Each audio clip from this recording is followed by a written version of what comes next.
ये आकाशवाणी रायपुर है। प्रादेशिक समाचार बुलेटिन के साथ मैं निशा नैयर।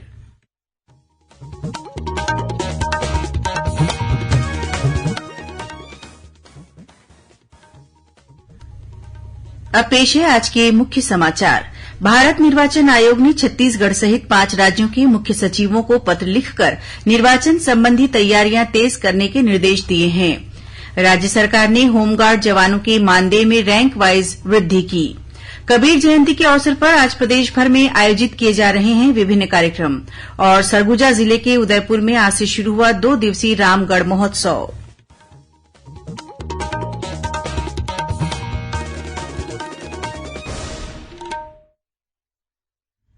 अब समाचार विस्तार से।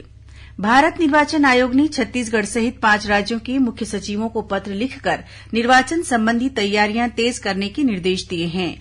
आयोग की ओर से कहा गया है कि कोई भी अधिकारी और कर्मचारी जो किसी तरह से निर्वाचन कार्य से जुड़ा हुआ है, वह अपने गृह जिले में लंबे समय तक पदस्थ न रहें।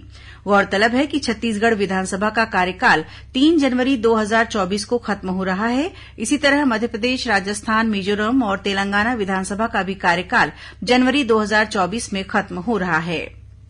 राज्य सरकार ने होमगार्ड जवानों के मानदेय में रैंक वाइज वृद्धि की है। इस संबंध में आज गृह विभाग से आदेश जारी कर दिया गया है। आदेश के मुताबिक होमगार्ड के मानदेय में न्यूनतम राशि 6,300 रूपये से अधिकतम 6,420 रूपये प्रति माह की बढ़ोतरी हुई है।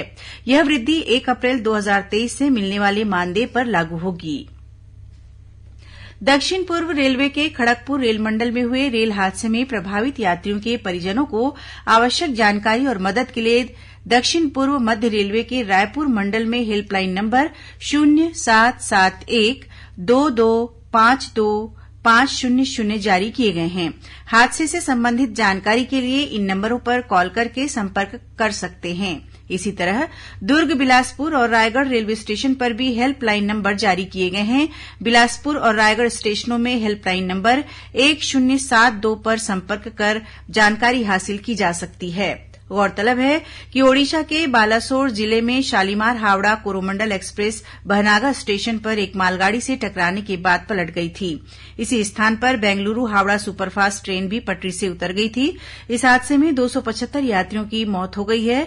1000 से अधिक यात्री घायल हुए हैं। इस बीच रेल मंत्री अश्विनी वैष्णव ने इस हादसे की जांच सीबीआई से कराने की घोषणा की है। राज्यपाल विश्वभूषण हरिचंदन ने कहा है कि चिकित्सा के क्षेत्र में शिक्षा और शोध को विशेषज्ञ प्रोत्साहित करें, जिससे रोगियों को सही उपचार मिल सके। आज रायपुर में Chhattisgarh obesity, diabetes and endocrine society के पहले वार्षिक सम्मेलन के उद्घाटन अवसर पर उन्होंने कहा कि विभिन्न बीमारियों के उपचार के लिए विशेषज्ञ चिकित्सकों की कमी होने के कारण मरीजों को परेशानियों का सामना करना पड़ता है। चिकित्सा क्षेत्र में शोध कार्य को बढ़ावा देने से बीमारियों की पहचान के साथ ही उसका उपचार समय पर हो सकेगा। राज्यपाल ने इस संबंध में जन जागरूकता कार्यक्रम आयोजित करने की भी बात कही।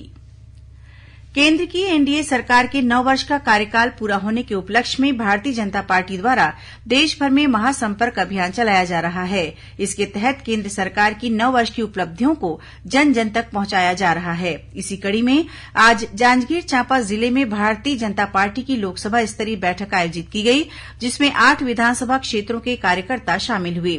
इस बैठक में छत्तीसगढ़ विधानसभा के पूर्व अध्यक्ष गौरीशंकर अग्रवाल, नेता प्रतिपक्ष नारायण चंदेल और सांसद गुहाराम अजगले खासतौर से उपस्थित थे। बैठक में 3 जून तक होने वाले कार्यक्रमों को लेकर रणनीति बनाई गई। बैठक में बताया गया कि आगामी 7 जून को प्रदेश सह प्रभारी नितिन नबीन जांजगीर प्रवास पर रहेंगे। वहीं 11 जून को केंद्रीय मंत्री फग्गन सिंह कुलस्ते जांजगीर चांपा जिले का दौरा करेंगे। रायगढ़ के रामलीला मैदान में आयोजित 3 दिवसीय राष्ट्रीय रामायण महोत्सव कल संपन्न हो गया।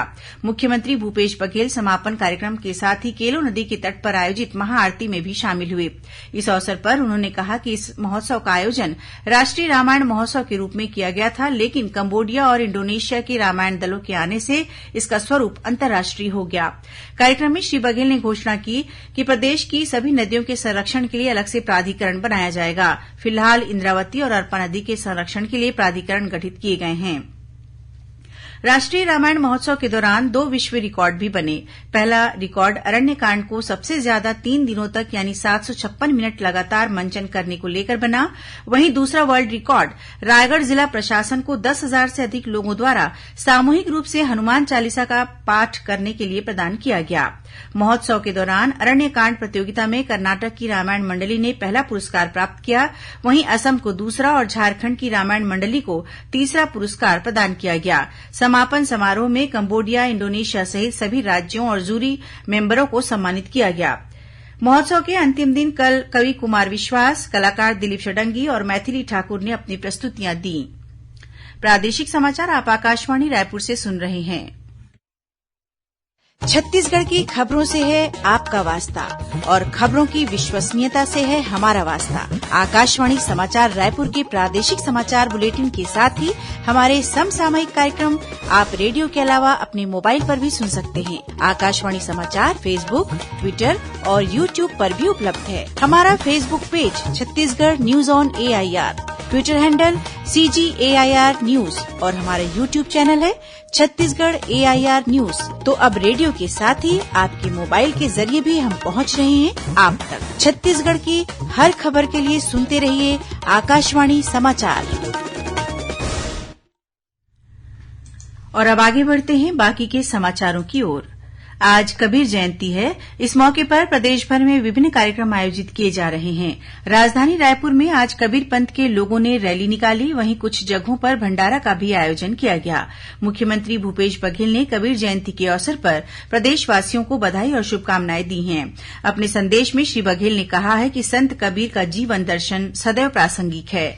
उन्होंने दोहों के माध्यम से प्रेम, सद्भावना और सामाजिक समानता का संदेश दिया। सरगुजा जिले के उदयपुर में आज से 2 दिवसीय रामगढ़ महोत्सव की शुरूआत हुई। संस्कृति मंत्री अमरजीत भगत ने इस महोत्सव का शुभारंभ किया। इस अवसर पर उन्होंने कहा कि भगवान श्रीराम जिन रास्तों से गुजरे थे उन जगहों को राज्य सरकार सहेजने और संवारने का कार्य कर रही है। कार्यक्रम में संस्कृति मंत्री ने शोधकर्ताओं और कवियों को सम्मानित किया। दुर्ग जिले के भिलाई में राष्ट्रीय स्वयं सेवक संघ छत्तीसगढ़ प्रांत का 20 दिवसीय संघ शिक्षा वर्ग प्रशिक्षण शिविर कल संपन्न हुआ। इस अवसर पर प्रगतिशील सतनामी समाज के विनोद भारती ने कहा कि 20 दिन तक जो प्रशिक्षण स्वयं सेवकों ने लिया है वह उनके जीवन, समाज और देश के लिए उपयोगी होगा। इस प्रशिक्षण वर्ग में छत्तीसगढ़ प्रांत के सभी जिलों के 285 स्थानों से 412 प्रशिक्षार्थी स्वयं सेवक सम्मिलित हुए। कार्यक्रम में प्रांत संघ चालक डॉक्टर पूर्णेन्दु सक्सेना सहित संघ से जुड़े पदाधिकारी शामिल हुए। वहीं राष्ट्रीय स्वयंसेवक संघ की रायपुर महानगर इकाई द्वारा आज बाल स्वयं सेवकों का प्रकटोत्सव मनाया जा रहा है। छत्तीसगढ़ राज्य हज कमेटी द्वारा हज पर जाने वाले यात्रियों का टीकाकरण और स्वास्थ्य परीक्षण करने के लिए आज रायपुर में शिविर लगाया गया। इस शिविर में लगभग 692 यात्रियों को 5 से अधिक बीमारियों से बचाव के लिए टीके लगाए गए। राज्य हज कमेटी के सचिव साजिद मेमन ने बताया कि रायपुर सहित आसपास के जिलों के यात्रियों के लिए प्रशिक्षण और टीकाकरण का कार्यक्रम पूरा हो चुका है। अब प्रदेश भर के हाजी आगामी 12 और 13 जून को रायपुर से नागपुर के लिए रवाना होंगे। इसके बाद प्रदेश के सभी हज यात्री मुंबई इम्बार्केशन प्वाइंट से जद्दाह के लिए रवाना होंगे। बीजापुर जिले में बीती रात ज्ञानगुड़ी के पास कार और दोपहिया वाहन के बीच हुई भिड़ंत में स्कूटी सवार 2 लोगों की मौत हो गई। घटना के बाद कार चालक फरार हो गया।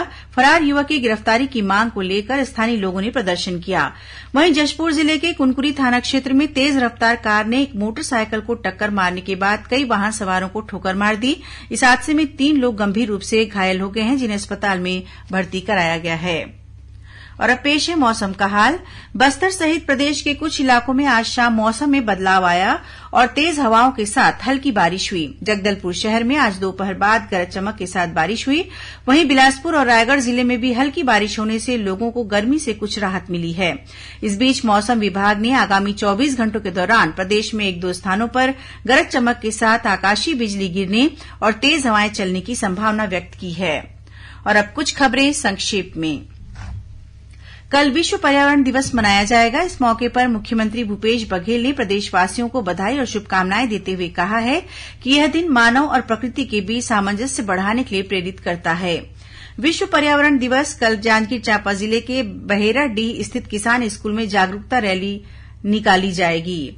त्रिस्तरीय पंचायतों और नगरीय निकायों के आम तथा उप निर्वाचन के लिए राज्य निर्वाचन आयोग द्वारा नवा रायपुर में कंट्रोल रूम स्थापित किया गया है। प्रदेश में शराबबंदी की मांग को लेकर भारतीय जनता महिला मोर्चा की कार्यकर्ताओं ने जांजगीर चांपा जिले में प्रदेश अध्यक्ष शालिनी राजपूत के नेतृत्व में धरना प्रदर्शन किया। राज्य के अनुसूचित जाति और अन्य पिछड़ा वर्ग के विद्यार्थियों से कक्षा 9वीं में प्रवेश के लिए ऑनलाइन आवेदन 12 जून तक आमंत्रित किए गए हैं। माओवादी गतिविधियों में करीब 5 दशकों से सक्रिय 1.5 करोड़ रूपये के इनामी माओवादी आनंद उर्फ कटकम सुदर्शन की हार्ट अटैक से मौत हो गई है। जांजगीर चांपा जिले में एनसीसी कैडेटों ने नुक्कड़ नाटक के जरिए प्लास्टिक मुक्त भारत का संदेश दिया। मनेन्द्रगढ़, भरतपुर, चिरमिरी जिले में भरतपुर जनपद उपाध्यक्ष दुर्गा शंकर मिश्रा द्वारा तहसीलदार से दुर्व्यवहार करने के बाद उन्हें पुलिस द्वारा गिरफ्तार किए जाने के विरोध में भारतीय जनता पार्टी के कार्यकर्ताओं ने आज जनकपुर बंद रखा। मुंगेली जिले में सहकारी सोसायटी के कर्मचारी 3 सूत्रीय मांगों को लेकर अनिश्चितकालीन हड़ताल पर हैं और जांजगीर चांपा जिले के मिजदा गांव में पोल्ट्री फार्म में आग लगने से हजारों मुर्गियों के मरने की खबर है। अंत में मुख्य समाचार एक बार फिर। भारत निर्वाचन आयोग ने छत्तीसगढ़ सहित 5 राज्यों के मुख्य सचिवों को पत्र लिखकर निर्वाचन संबंधी तैयारियां तेज करने के निर्देश दिए हैं। राज्य सरकार ने होमगार्ड जवानों के मानदेय में रैंक वाइज वृद्धि की। कबीर जयंती के अवसर पर आज प्रदेश भर में आयोजित किए जा रहे हैं विभिन्न कार्यक्रम और सरगुजा जिले के उदयपुर में आज से शुरू हुआ 2 दिवसीय रामगढ़ महोत्सव। इसी के साथ प्रादेशिक समाचार बुलेटिन समाप्त हुआ। नमस्कार।